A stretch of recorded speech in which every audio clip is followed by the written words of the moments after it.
আসসালামু আলাইকুম বন্ধুরা, আশা করি সবাই সুস্থ আছেন। সৌদি আরব, পাকিস্তান এবং তুরস্ক নিয়ে গঠিত কথিত মক্কা প্রতিরক্ষা চুক্তিতে বাংলাদেশের যোগদানের বিষয়টি বিবেচনা করছে বাংলাদেশ সরকার। আর এই তথ্য নিশ্চিত করেছেন বাংলাদেশের পররাষ্ট্র প্রতিমন্ত্রী শামা ওয়াবেদ ইসলাম। তবে চূড়ান্ত সিদ্ধান্ত নেওয়ার আগে দেশের স্বার্থ, অর্থনীতি এবং জনগণের কতটা লাভজনক হবে বিষয়টি সেটা মূল্যায়ন করা হবে বলে তিনি তার বক্তব্যে দাবি করেছেন। রিসেন্টলি একটি বেসরকারি টিভি চ্যানেলকে দেওয়া সাক্ষাৎকারে এইসব তথ্য নিশ্চিত করেছেন সামা ওবায়েদ ইসলাম। পরে বিষয়টি দেশের একটি ইংরেজি সংবাদ মাধ্যমে প্রকাশিত হলে বিএনপির যে মিডিয়া সেল এবং সামাজিক যোগাযোগ মাধ্যম রয়েছে তারাও তথ্যটি নিশ্চিত করে। অত্যন্ত গুরুত্বপূর্ণ এই বিষয়টিকে কেন্দ্র করে শামা ওবায়েদ তার সাক্ষাৎকারে দাবি করেন, বর্তমান বিশ্ব রাজনীতিতে বড় বড় আঞ্চলিক ও আন্তর্জাতিক জোটে যুক্ত হওয়ার প্রবণতা বেড়েছে। তিনি বলেন, বিশ্ব রাজনীতি এখন এমন জায়গায় পৌঁছে গেছে যে প্রতিটি দেশই কোনো না কোনো বৃহত্তরের জোটে যোগ দিচ্ছে, যেমন SAARC, BIMSTEC, Indo Pacific, Quad, BRICS. বিশ্বজুড়ে বিভিন্ন ধরনের জোট রয়েছে। বাংলাদেশের যে পররাষ্ট্র প্রতিমন্ত্রী রয়েছেন সামা ওবায়েদ তার বক্তব্যে বলেন, মূলত যুদ্ধ পরবর্তী আঞ্চলিক নিরাপত্তার পরিস্থিতি বিবেচনায় রেখে সম্মিলিত প্রতিরক্ষা ধারণার উপর ভিত্তি করে সৌদি আরব, পাকিস্তান এবং তুরস্ক এই চুক্তি গঠন করেছে। চুক্তির প্রধান শর্ত হলো কোনো একটি সদস্য দেশ আক্রান্ত হলে তা জোটের বাকি দেশগুলোর উপর আক্রমণ হিসাবে বিবেচিত হবে। এটি কেবল সামরিক সহায়তার মধ্যেই সীমাবদ্ধ নয়, বরঞ্চ সদস্য দেশগুলোর জননিরাপত্তা ও অর্থনৈতিক উন্নয়ন নিশ্চিত করার লক্ষ্যে উন্মুক্ত একটি জোট হবে। এবং বিষয়টা হলো, তুরস্ক, পাকিস্তান এবং সৌদি আরব ত্রিদেশীয় যে চুক্তি হয়েছে এটি একটি ন্যাটো স্ট্যান্ডার্ডের চুক্তি। সরাসরি যুদ্ধে অংশগ্রহণ করতে হবে এই ধরনের চুক্তি। এই সকল চুক্তিতে সেই দেশই জড়িত হয় বা যুক্ত হয় যাদের হামলায় আক্রান্ত হওয়ার সম্ভাবনা প্রচুর রয়েছে। নয়তো এই ধরনের ন্যাটো স্ট্যান্ডার্ডের ঝুঁকিপূর্ণ চুক্তিতে কেউ জড়ায় না, কারণ এখানে নিজের অযথা যুদ্ধে জড়িয়ে যাওয়ার ঝুঁকি থাকে। প্রশ্ন হলো, বাংলাদেশ এই চুক্তিতে যোগদানের যে বিবেচনা করছে এখানে বাংলাদেশের লাভ কতটুকু বা ক্ষতি কতটুকু?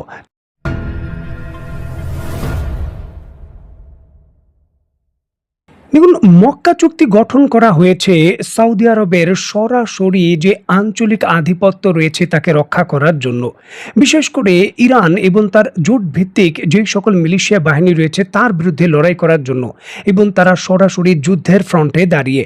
সামরিক বিশেষজ্ঞরা বলছেন এই চুক্তিতে বাংলাদেশের যোগদান করা লাভের চেয়ে ক্ষতির পরিমাণ অনেক বেশি।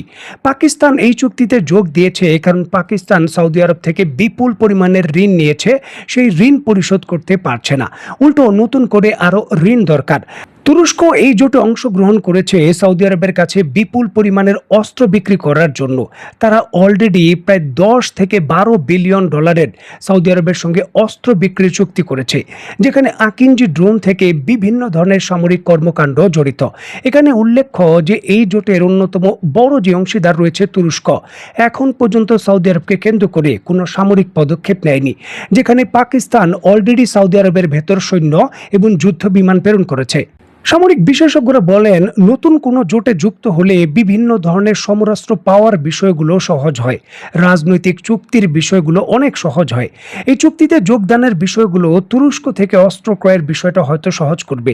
তবে বাংলাদেশের প্রেক্ষাপটে এই শর্ত খাটে না, কারণ তুরস্ক একমাত্র এই জোটের অংশীদার যারা অস্ত্র রপ্তানি করার সক্ষমতা রাখে। আর বাংলাদেশকে বিপুল পরিমাণের আধুনিক অস্ত্র এই জোট তৈরি হওয়ার 10 বছর আগের থেকেই তুরস্ক দিয়ে আসছে, এবং বারবার তুরস্ক বাংলাদেশ সফর করে বাংলাদেশকে নিশ্চিত করেছে সকল ধরনের অস্ত্রের প্রযুক্তি সহ তারা বাংলাদেশকে হস্তান্তর করতে প্রস্তুত, কারখানা তৈরি করতে দিতে প্রস্তুত, কোনো রাজনৈতিক শর্ত লাগবে না। সুতরাং এই জোটের এখানে কোনো ধরনের প্রভাব নেই। সৌদি আরব বিশাল অর্থনীতির দেশ, বলা হচ্ছে যে অর্থনৈতিক সহযোগিতা বা সেই দেশের ভেতর বাংলাদেশের যে 40 লক্ষ বর্তমানে প্রবাসী রয়েছেন তাদের কর্মক্ষেত্রে নিরাপত্তার বিষয়গুলো নিশ্চিত হবে এই জোটে যুক্ত হলে। বলে রাখা ভালো, সৌদি আরব বাংলাদেশে গত 15 বছর ধরে প্রায় 50 বিলিয়ন ডলার বিনিয়োগ করবে প্রতিশ্রুতি দিয়েছিল। বর্তমানে তারা 50 মিলিয়ন ডলারও বিনিয়োগ করেনি, এবং তারা করবেও না, করেও না।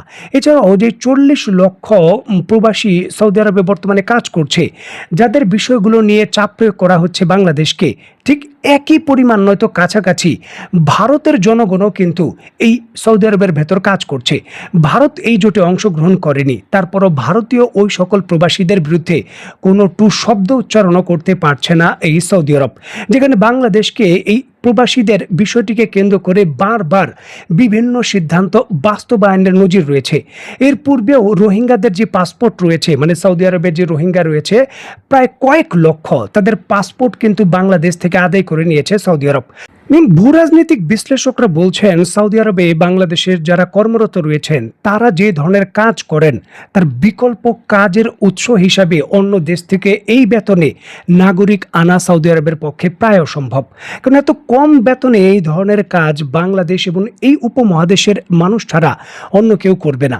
সুতরাং রিজিকের মালিক হলো আল্লাহ। যদি সেই বিষয়কে কেন্দ্র করে বারবার সৌদি আরবের শর্ত বাংলাদেশ মেনে নেয়, যেটা পূর্বেও মেনে নিয়েছে, এইবারও যদি একই শর্তে নিজেদের নাগরিকদের বা প্রবাসীদের রক্ষা করার এই অজুহাতে সৌদি আরবের জোটে বাংলাদেশ যোগদান করে, তাহলে দীর্ঘমেয়াদী বাংলাদেশের মূল ভূখণ্ড ঝুঁকিতে পড়বে। আন্তর্জাতিক বিশ্লেষকরা বলছেন যে বাংলাদেশের বর্তমানে যে মিলিটারি রয়েছে, শান্তি মিশনে বর্তমানে রয়েছেন, তারা কিন্তু বিপুল পরিমাণের এক নম্বরে রয়েছেন শুধুমাত্র নিরপেক্ষ থাকার কারণে। বাংলাদেশের মূল সংবিধানের নীতি হলো যে কারোর সঙ্গে বৈরিতা নয়, সবার সঙ্গে বন্ধুত্ব, এবং আমরা কোনো সামরিক জোটে নেই। তার জন্যই কিন্তু বাংলাদেশের বিপুল পরিমাণের আর্মি এই জাতিসংঘের শান্তি মিশনে বর্তমানে রয়েছে। এই জোটে যোগদান করার পর সেটা রাতারাতি অনেক কমে আসবে।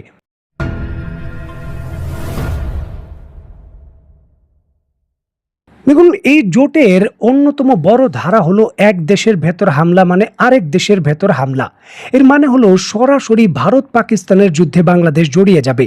ভারতের মতো বৃহৎ শক্তির বিরুদ্ধে বাংলাদেশকে সরাসরি যুদ্ধ করতে হবে। আর ভারতের সীমান্তবর্তী এলাকায় হলাম আমরা। সৌদি আরব এবং তুরস্ক ভারতের সীমান্তে নেই, তাদের কোনো ধরনের সমস্যা নেই। দূর থেকে তারা কিছুটা সহযোগিতা হয়তো করবে, তবে প্রত্যক্ষ যুদ্ধ সরাসরি তাদের মোকাবেলা করতে হবে না। তবে বাংলাদেশ এই জোটে যোগ দিলে পাকিস্তানের সঙ্গে সরাসরি ভারতের বিরুদ্ধে যুদ্ধ করতে হবে, যেটি ঐতিহাসিকভাবে অনেকে এমনটা বলছেন যে বাংলাদেশ এবং ভারতের উত্তেজনাও হয়তো পাকিস্তান সহযোগিতা করবে। তবে ইতিহাস বলে যে পাকিস্তান কখনোই এটা করেনি। এমনকি আমাদের এই বর্তমান বাংলাদেশ যখন পূর্ব পাকিস্তান ছিল, আমরা মূল পাকিস্তানের অংশ ছিলাম, তখনও পাকিস্তান বাংলাদেশকে রক্ষা করার জন্য কোনো পদক্ষেপ নেয়নি। দেখুন, বিবিসি সহ আন্তর্জাতিক বড় বড় সংবাদ মাধ্যমের আর্কাইভের রিপোর্ট নিশ্চিত করছে 1965 সালের 6 থেকে 22 সেপ্টেম্বর ভারত এবং পাকিস্তানের মধ্যে যে যুদ্ধ হয়েছিল, সেই যুদ্ধকালীন সময়ে তৎকালীন পশ্চিম পাকিস্তান পূর্ব পাকিস্তানকে অসহায়ের মতো ভারতের মুখোমুখি ছেড়ে চলে গিয়েছিল, অরক্ষিত এবং চরম ঝুঁকির মধ্যে। দেখুন, ওই সময় পশ্চিম পাকিস্তান তাদের সম্পূর্ণ সামরিক শক্তি, ট্যাঙ্কের বহর, যুদ্ধ বিমান, মূল পদাতিক বাহিনী পূর্ব পাকিস্তান থেকে পশ্চিম পাকিস্তানের যে পাঞ্জাব এবং কাশ্মীর সীমান্ত রয়েছে সেখানে নিয়ে গিয়েছিল।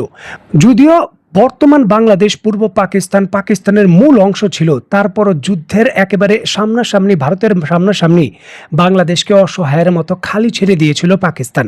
মাত্র একটি ডিভিশন, 14তম ডিভিশন এই বাংলাদেশে ছিল।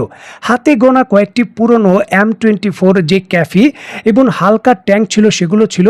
তেজগাঁও বিমানবন্দরে মাত্র 12টি F-86 সেবার যে যুদ্ধ বিমান ছিল, যেগুলো বেশিরভাগই উঠতে পারে না, সেগুলোকে রেখে দিয়েছিল। আন্তর্জাতিক রিপোর্ট বলছে যে ভারত যদি চাইতো ওই সময়ই বাংলাদেশকে দখল করতে পারত। তবে ওই সময় বাংলাদেশের যে জাতীয়তাবাদ এবং পাকিস্তানের সঙ্গে বাংলাদেশের এই অঞ্চলের মানুষের যে ক্ষোভ, এই বিষয়গুলো বিবেচনায় রেখে তৎকালীন ভারত সরকার বাংলাদেশে একটি গোলা বর্ষণও করেনি, যদিও পশ্চিম পাকিস্তানের যুদ্ধের মাত্রা ছিল তীব্র।